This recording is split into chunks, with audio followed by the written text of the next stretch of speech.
Você tem uma mentalidade prevencionista? Você toma todas as providências para que o seu local de trabalho seja realmente seguro? Você usa mesmo todos os equipamentos de proteção necessários para o seu trabalho? Se você age assim, tudo bem. Se não, é assim que acontece um acidente de trabalho, pelo efeito dominó. Quer saber mais sobre o assunto? Então, assista a nossa teleaula. Você vai conhecer a cadeia de causas de um acidente, o chamado efeito dominó. Vai saber quais são as atividades prevencionistas que devem ser feitas na sua empresa através da CIPA. E vai saber quais são as diferenças entre a proteção coletiva e a proteção individual. Pronto para se defender dos acidentes? Então vamos lá. Primeiro vamos descobrir o porquê da coisa. Vamos descobrir o significado de cada uma dessas pedras na sequência de acontecimentos de um acidente.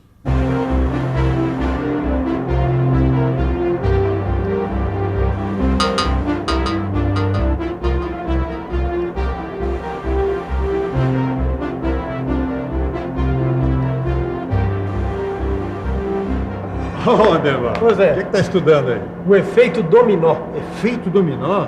Tem alguma coisa a ver com o efeito estufa? Olha, só tem uma coisa a ver. Faz tanto mal quanto. Por quê? O efeito dominó também fura camada de proteção da atmosfera? Não, da segurança do trabalhador. O efeito dominó é uma série de causas que levam ao acidente de trabalho na indústria. Ah, e como ele acontece? É uma sequência de 5 fatores. O primeiro fator é a hereditariedade e o ambiente social em que vive o trabalhador. O segundo fator de um acidente é a causa pessoal.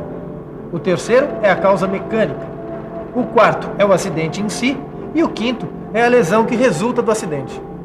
Eu nunca imaginei que um acidente acontecesse por causa da hereditariedade.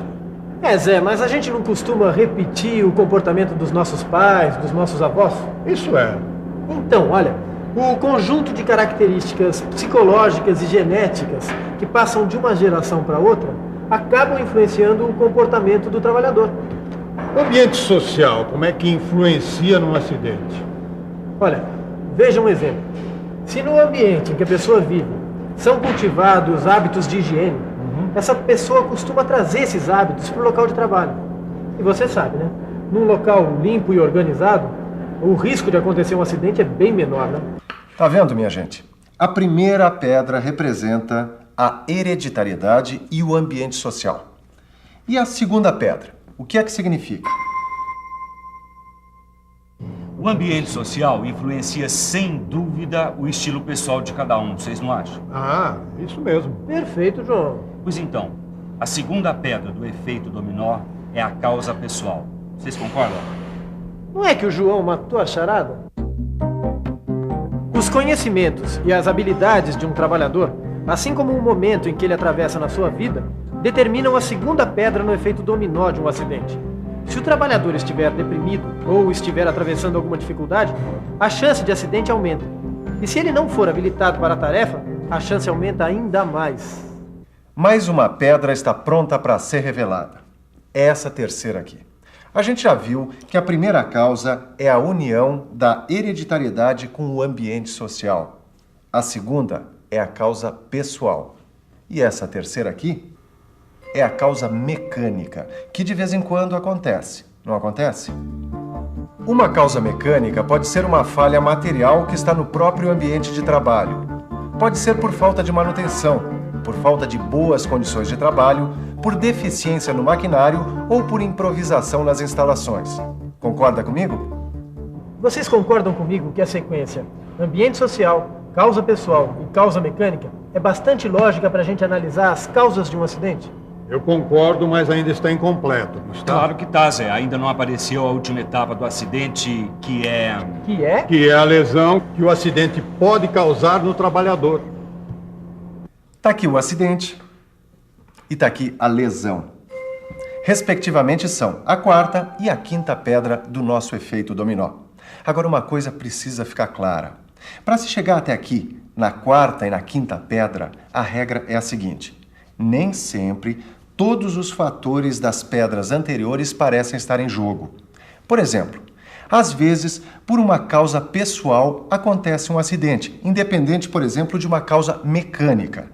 Mas na maioria das vezes, o que acontece é isso mesmo.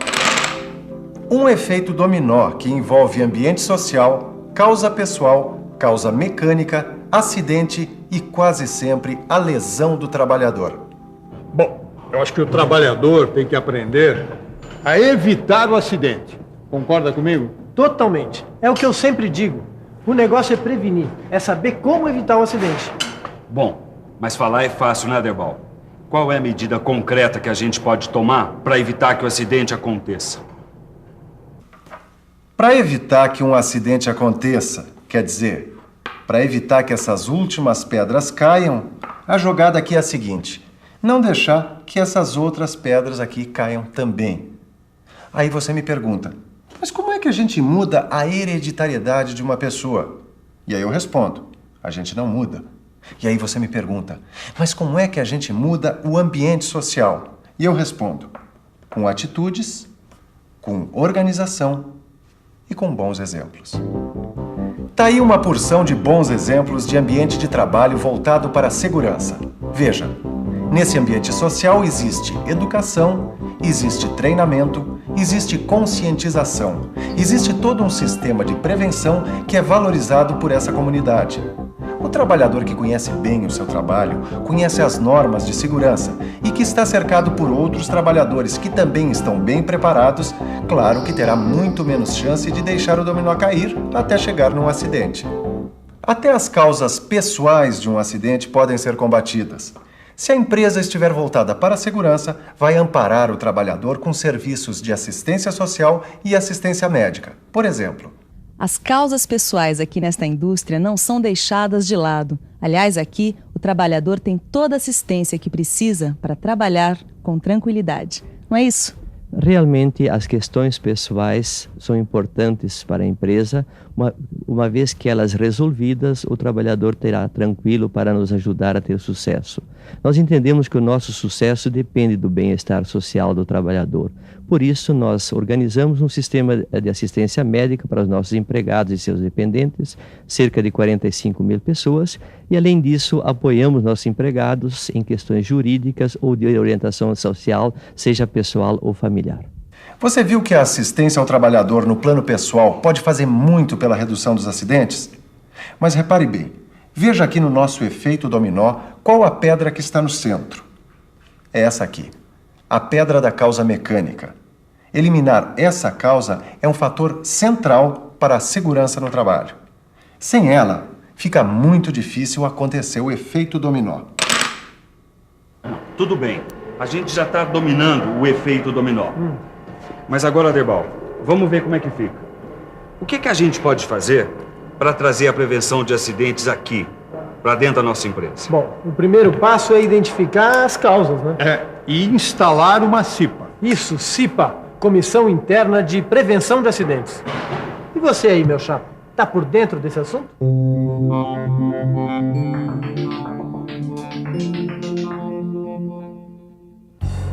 Claro que o objetivo principal de qualquer CIPA é prevenir acidentes, mas para isso ela precisa da colaboração de todos. Desde o presidente até o porteiro da companhia podem e devem fazer parte dela. Existe uma lei que regulamenta a atuação da CIPA, mas acima de tudo existe um empenho de aumentar cada vez mais a segurança no trabalho. É assim na maior parte das empresas onde tem uma CIPA. Ela faz campanhas permanentes, cursos regulares e atua o tempo todo para manter o seu objetivo maior: o acidente zero. Para identificar e adotar medidas que vão eliminar os fatores de risco, os participantes da CIPA, ou seja, os cipeiros, elaboram um mapeamento de risco da empresa, como esse aqui. Agora, não adianta nada fazer o mapa e deixar ele pendurado na parede. É preciso tomar medidas concretas para eliminar, neutralizar ou sinalizar os riscos identificados. Os acidentes aqui diminuíram por causa da boa sinalização que a CIPA desta indústria adotou. Além disso, foram adotadas medidas preventivas, como a neutralização dos riscos em máquinas e a eliminação dos riscos no chão e nas escadas da empresa. Vamos conversar agora com a Atílio. Atílio, essa empresa já adotou medidas de proteção coletiva, certo? A proteção coletiva na empresa é prioridade.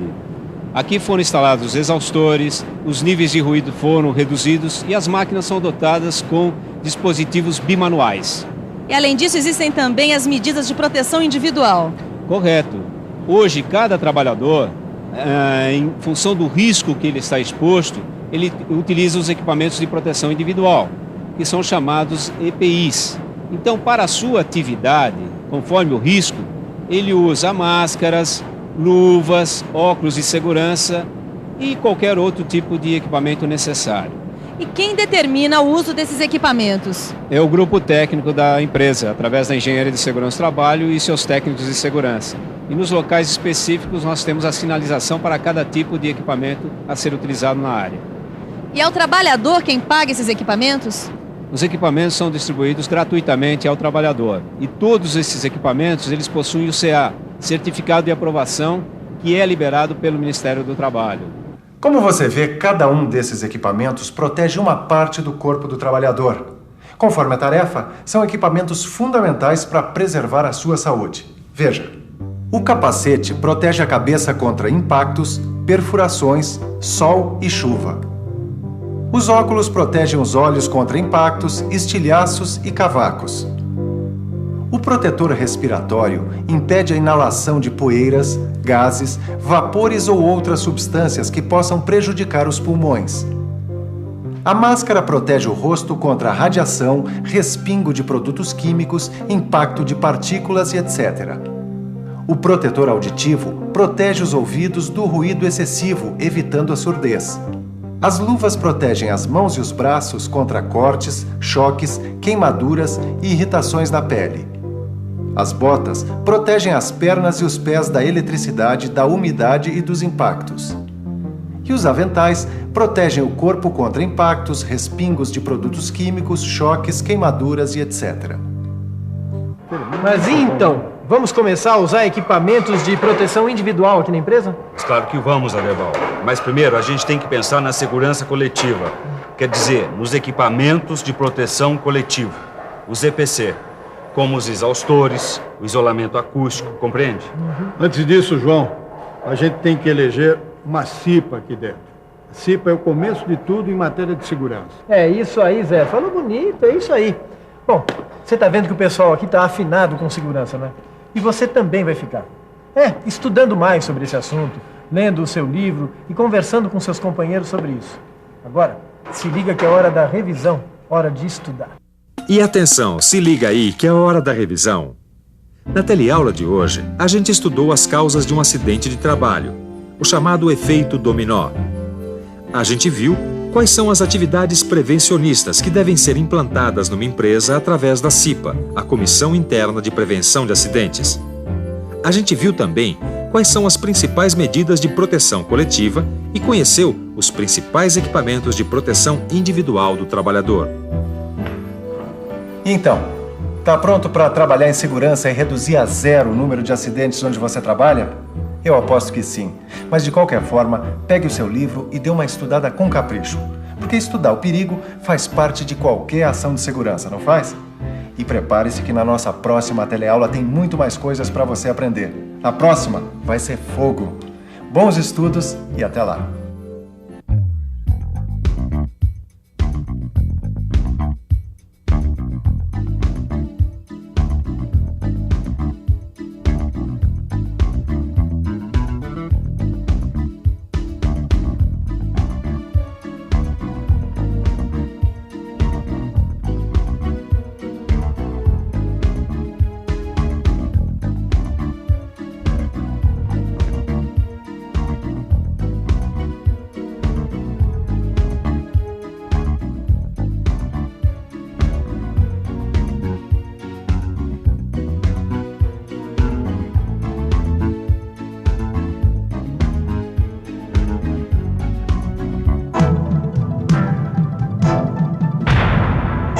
Telecurso 2000, um programa de educação do Sistema Fiesp e da Fundação Roberto Marinho.